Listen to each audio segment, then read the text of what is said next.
আসসালামু আলাইকুম সবাইকে সবাইকে ওয়েলকাম করছি আমার নতুন ভিডিও দেখার জন্য।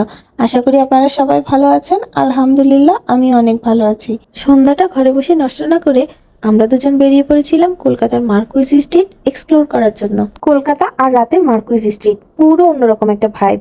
চারদিকের আলো, মানুষের আনাগোনা আর বাতাসে ভেসে বেড়ানো হরেক রকম খাবারের গন্ধ। এই রাতের আমেজ গায়ে মেখে সোজা ঢুকে পড়লাম আমি বাঙালি হোটেলে।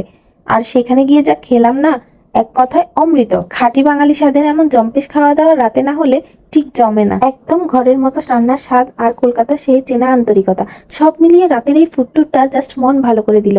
কলকাতার বাঙালি হোটেলে ডিনার মানেই তো একরাশ নস্টালজিয়া আর জিভে জ্বালানা সব পদ। আর আমাদের রাতের ভুরিভোজের শুরুটাই হলো একদম ধামাকা দিয়ে। প্রথমেই পাতে এলো ধোয়া ওঠা মুচমুচে ভেটকি ফ্রাই, সাথে খাঁটি ঝাঁঝালো কাসুন্দি। ভেটকি মাছের ফ্রেশনেস আর কাসুন্দির জুটিটা জাস্ট অসাধারণ। মুখে দিলেই মন ভালো হয়ে যায়।